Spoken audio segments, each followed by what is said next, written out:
Hello traders, this is Blake Morrow and you are listening to the week ahead video for November 8th, 2020. Hope everybody's having a great weekend, and wow, what a week last week, right? Oh my gosh, it was a crazy week. So we had the US elections, and we're going to talk about what happened last week and kind of what we're looking for going into the next week, couple weeks.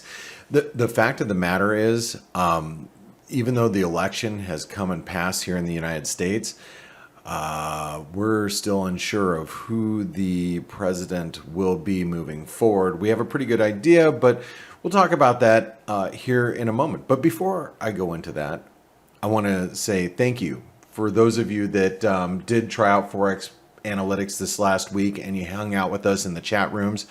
It was nice to have you there, because I know that navigating through last week's volatility was probably pretty challenging, as we were spiking higher in markets and how the dollar was moving. But for those of you that took advantage of the ForexAnalytix deal, the $1 trial that we had, hopefully it helped you navigate through that. And I know it was challenging, and we were in the chat rooms all along and updating our charts and the platform so you could get instant analysis, whether it was in the chat room or on your mobile devices. So hope you really enjoyed that. But don't think that you shouldn't be taking a trial right now, because you should. It's only $1 for 10 days. And remember, we haven't figured out who the U.S. president is yet. So, and so there's probably going to be some heightened volatility, especially as we approach some of these key levels in the market. So it's only $1 for 10 days. Try it out. Doesn't matter if you're using the premium version or the light version, you still get to try out the premium version. So we'll see you there in the chat rooms. Okay. All right. Let's talk about this last week. So, and by the way, this is the data flash. It just shows you upcoming news events. When the news is released, the data is released, it shows you right here. It's really cool. It's literally just about as fast, if not quicker in some instances, than Bloomberg. So that comes complimentary with ForexAnalytix, no matter if you're using the premium or light version. Okay. All right. So let's talk about last week. So we did have an election, and even as of right now, it's really close. I want to show you. Oh, where is it? I don't know what happened to my. Let me see if I can find this really quick. Oh, here it is. Okay, this right here is this is Decision Desk HQ. This is a Fox owned property. Fox News here in the United States, and it shows you the electoral map, and it shows you that Biden is already projected to win. Although the election hasn't been called, and there's still a lot of key battleground states that are counting votes. President Trump right now is trying to contest some of these, for recounts, and it's I'm gonna tell you right now, in my opinion, and this has been my opinion the whole time, is that President Trump is, even if he does lose, or it looks like he's going to lose, he's not going to go away easily, and he's going to, he's going to fight tooth and nail, and that seems to be his playbook right now. This is being filmed on a Saturday, and right now we're expecting here in a little bit he's going to have a press conference with his attorneys, and probably lay out some sort of plan on what states he's going to, go after. But there's some of these states are really close. I mean, you're talking about Arizona, the state that I live in. We're still trying to tally up the last provisional ballots, I guess. Same with Nevada, North Carolina, Georgia, and Pennsylvania, which has already been called by Fox, and that's kind of what. And these races are so close. I mean, if you look at the number of votes, I mean, when you're talking 6-7 million votes, and they're only there's what is that? Less than 30,000 votes separate the winner and loser. I mean, that's close. What we found in the past, and I saw a statistic on this yesterday, is that the even on a recount, you might you might be off by a few hundred, but there's no real, unless there's some big anomaly, it's, chances are the votes are going to be pretty darn close. And I think there was one in history that the votes were off like by 4,000 or something like that. And don't quote me on this. This is just something I remember reading yesterday, and I didn't keep the data. But anyway, I think it's going to be still, probably the next month or two. We got to be really careful.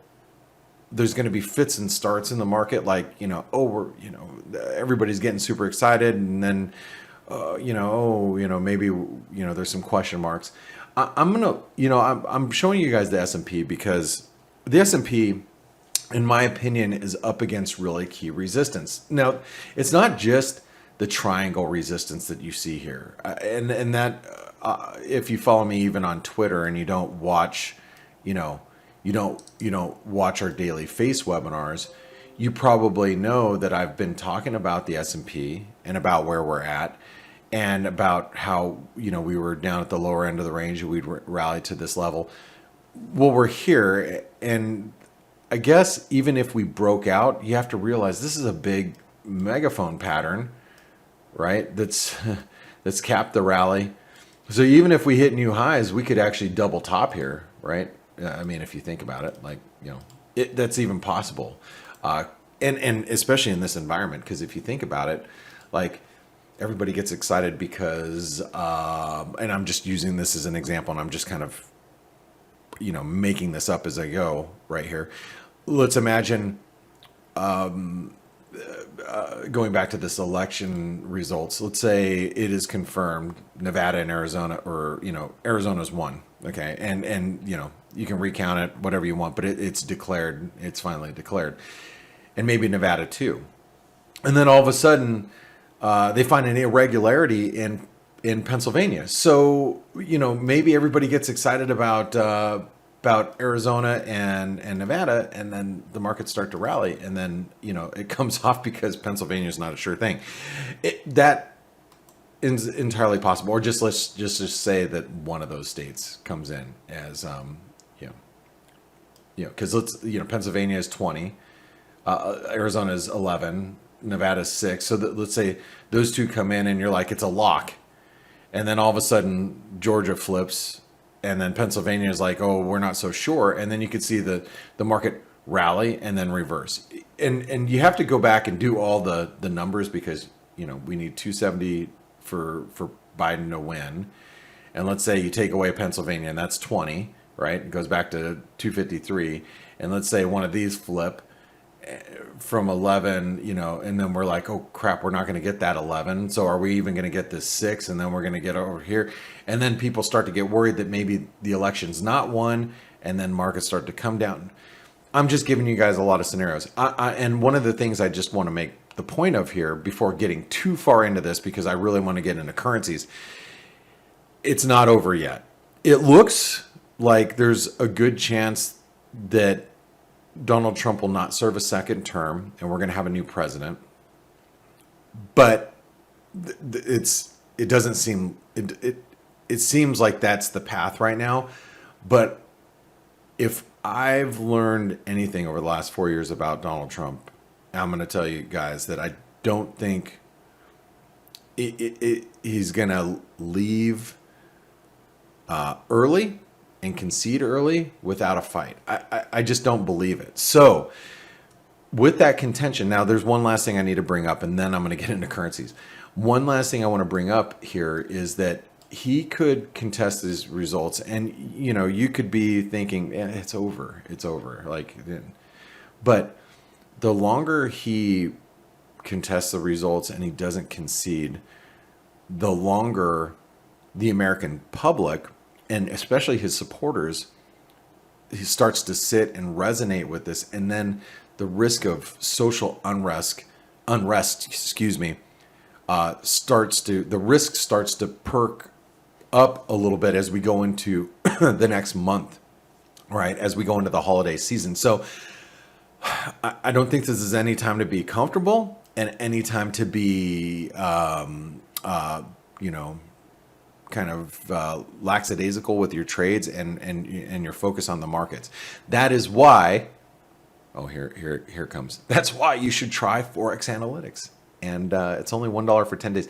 You know, by the way, at $119 a month for our premium version, we make that affordable. The reason why we did that is at this price is we wanted to make it affordable for pretty much everybody. All right. Based on the technology that you get, I mean, especially with the developer costs that we have, we should be charging a lot more. But, you know, this is so all of you guys can have access to ForexAnalytix and the technology behind it and have all of these tools, you know. So anyway, take advantage of that. And, you know, have some guidance and have some, you know, here's our chat room, be in our chat room and be able to chat with us. And, you know, this is just Friday, you can see Friday afternoon, and, you know, you can see we do a lot of chatting about, you know, this is just, you know, that's the last 2 hours of the market. So anyway, that's our chat room that you'll have access to while you're in trial. Okay, I'm enough about that. Let's get into currencies. So the euro dollar. The euro dollar had a nice rally based on, you know, dollar weakness, stocks rally, you know, as the stock market rallies, dollars weakening. The dollar broke down against a lot of key currencies, at least some pretty significant supports and resistance levels. So I'm going to point them out, but this is where we get into the buts. The euro dollar broke this downtrend line. We're challenging horizontal resistance. I think there's a good chance we could go back and make a rally towards like this 119, maybe even 120. But we're going to start running into some, you know, resistance up here as far as the euro goes. If we can't get above 119, then I'm going to get a little nervous about euro in general. 119 and a quarter is the 78% retracement, basically, of this move. It's 119.23, and then 127% extension of this last move lower is going to come in around 119.63. This is a whole resistance area for let me grab this is a whole resistance area, I think, for the euro moving into this next week. So we're going to have to really watch carefully. Now, it's not just the euro dollar. We've got a lot of currencies around key levels, just in general. By the way, the cable is still dealing with Brexit, so I have no focus on the cable right now as we're waiting for Brexit to negotiations to wrap up, hopefully by the end of the year. The Aussie dollar. Aussie dollar is very similar to the euro, but you can see we broke out a little bit in the Aussie, but I think the 78% retracement is also going to offer some key resistance for the Aussie, right? Because this is going to be horizontal resistance as well. And that comes in around the 73.30 to 73.50 level. Look at the Kiwi. We do have the RBA this weekend, or this next week, excuse me. The RBA, or I just said RBA, RBNZ, okay? The Reserve Bank of New Zealand is Tuesday night or Wednesday morning. Now remember, the RBNZ has been pretty dovish, but if they change their, you know, rhetoric a little bit, is there a chance that the Kiwi could break out? I think there is. Look at this horizontal resistance. You can see I have an alarm set up there, but look at this resistance here. How about if we clear 68 cents? You know, you have to imagine we were looking at this, even though I never played it as a head and shoulder pattern. Oh, well, actually, I take that back. I did, you know, play it on the short side a couple of times up here, you know, up here around the 67 cent level. I never got aggressive with it because, you know, I wanted it below a neckline. I wanted it below the neckline before I started to get aggressive. It just never happened. But now we took out the right shoulder, so now this is at risk of a break higher in the Kiwi. So we're going to have to watch the RBNZ on Tuesday. That's going to be pretty important. Okay. Well, it's Tuesday night, Wednesday morning in New Zealand. If you happen to live in the Asia Pacific region, it'll be Wednesday morning. The dollar Canadian. And check out the dollar Canadian. I was monitoring this triangle, but this is something that we have to be really careful about going into next week. We have a lot of support down here at 130. You can see we've been below it, spike low below it, and I do believe if we break through 130, okay, and we get a nice foothold below 130, we're going to be trading it towards the 127 to 128 level, and then you take this this low to this high here, and I believe we're heading back down here if we really get a clean break. That to me would have to happen, or would happen a couple different ways. First of all, you'd have to see the stock market break loose and really break higher, right? The stock market would have to break higher in order for the dollar Canadian to go down like that. I think it can happen, but we're going to have clarity with the presidential race in order for that to happen. And if we don't have that clarity, the risk here is right now, near term, is that if the dollar Canadian gets back above, and let me take this 4-hour chart here. If we get back above 131, I think a lot of people got short on this break below 131. If we get back above it, we're going to start squeezing. So I think the dollar Canadian, we have pretty clear breakout point here, right? Below 130. You guys can write this down. I'm sure you're jotting down some notes right now. Below 130, it's pretty bearish.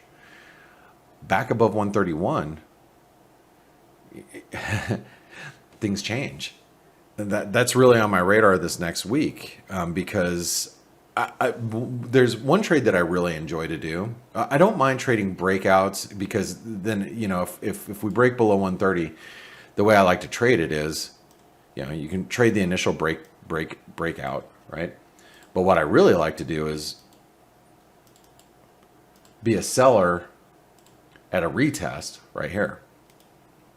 That's a trade I really enjoy doing is this. I don't mind trading this, but I really more or less enjoy this because this, like a retest of 130 gives you a great risk reward to be on the in this example, short side. One of the other trades that I really love is this. I know everybody got short below 131, but how about if we break back above 131?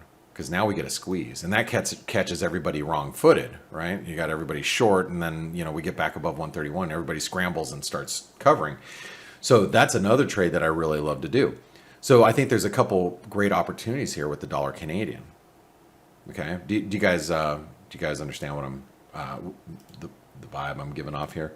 But that's what I like to do with the Canadian. And I guess last but not least, let's take a look at the dollar index. The dollar index, we broke this we've been monitoring this triangle formation, especially through the election process. We actually have two charts, this one and one more.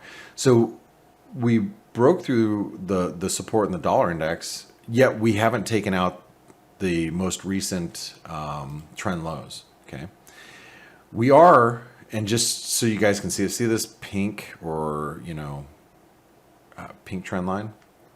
Let's pull it out into a weekly chart. That is a trend line from 2011. So you can see how important of support we are at. A lot of people are writing off the dollar right now. I get it. Especially if stocks go higher, the dollar should go lower. I was actually just talking to a European couple last night about they have a place in Spain. It was at my son's soccer practice on Friday night. They have a place in Spain, place here in the United States, and we were just talking about the euro over time, and I do think the euro is going higher over time, but I don't know if it's necessarily going to start this week because I think we're at pretty key support in the dollar index. Can the dollar break down? Sure, it looks vulnerable right now, but we're also at very critical support levels, and that can't be ignored, right?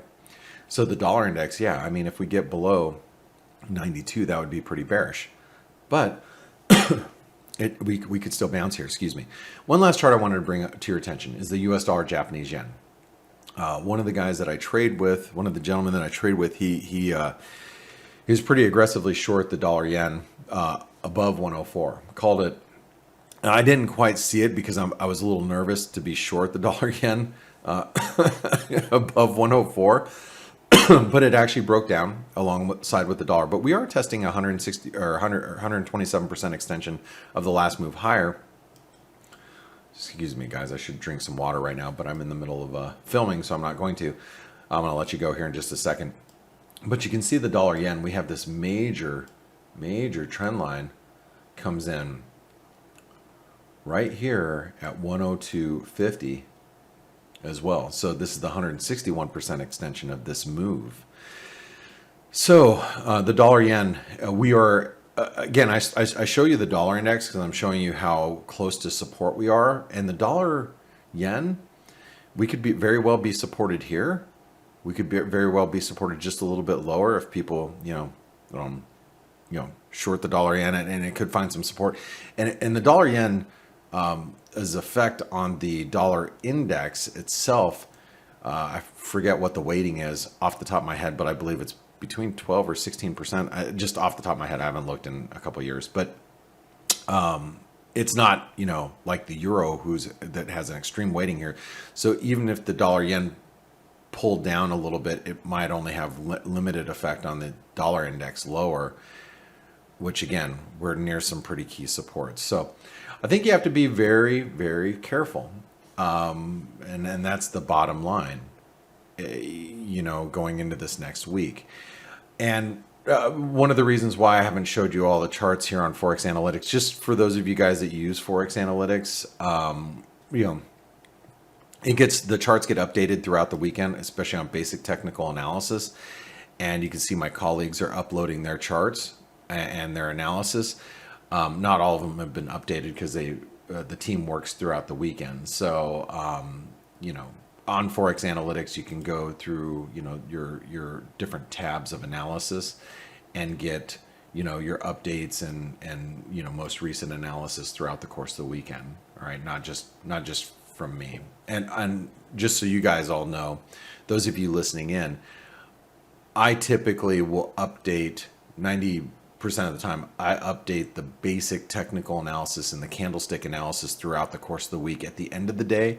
And throughout the course of the day, I upload, 1 hour and 4 hour charts alongside with other team members throughout the 24-hour period. So that's where you're going to catch my analysis personally. But I'm showing you charts that I could draw on because it's easier for me to just draw on them here because I can remove the drawings really quickly.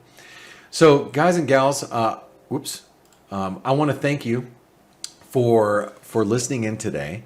And if you feel that this video and this analysis is going to be beneficial to you going into this next week, please give us a thumbs up if you're watching on YouTube and subscribe to our channel so you don't miss any of our great analysis throughout the course of the week. You don't miss any of the great interviews that Dale Pinkert and the rest of our team do. And I want to say thanks for listening in. My name is Blake Morrow with ForexAnalytix. Have a great remainder of the weekend. Trade safe. And remember, don't get too comfortable. Try to get your stops up to break even as quickly as possible. Take some profits off the table along the way. Just really manage your trades carefully. Don't get yourself into trouble in this market. It's pretty volatile. Things are shifting quickly. So the important thing is just not getting into too much trouble on any bad trades. Okay? All right. Have a great one. Thanks for tuning in, and have a great remainder of your weekend. Thanks.